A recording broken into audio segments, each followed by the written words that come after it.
कैले बानी तीज के बरतिया हो, अर्जिया हमार सुनी भोला जी। कैले बानी तीज के बरतिया हो, अर्जिया हमार सुनी भोला जी।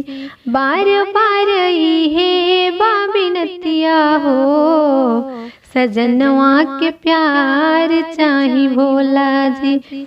बार बार इहे बाबिनतिया हो, सजनवा के प्यार चाही भोला जी। मेहंदी महावर कबो छूटे नहीं हाथ से, बिंदिया हमार कबो उतरे न माथ से। सिंदूरा से भरल रहे सिंहरवा हो, ऐसने हवात दी भोला जी। सिंदूरा से भरल रहे सिंहरवा हो, ऐसने हवात दी भोला जी। कैले बानी तीज के बरतिया हो, अर्जिया हमार सुनी भोला जी। बार बार इहे बाबिनतिया हो, सजनवा के प्यार चाही भोला जी।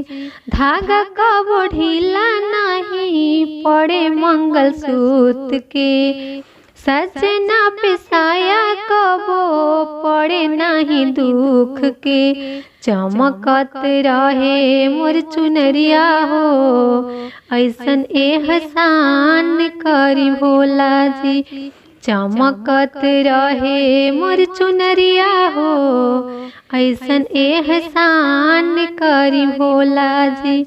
कैले बानी तीज के बरतिया हो, अर्जिया हमार सुनी भोला जी।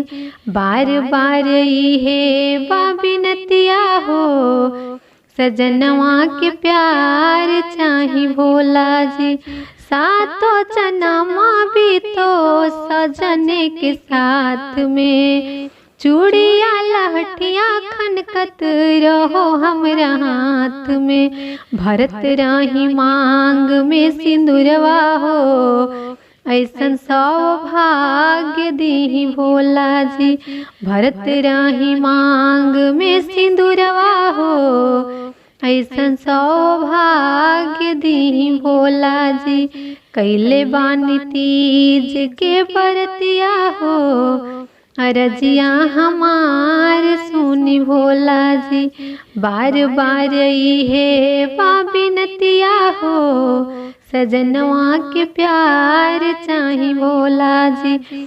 बार बार इहे बाबिनतिया हो, सजनवा के प्यार चाही भोला जी।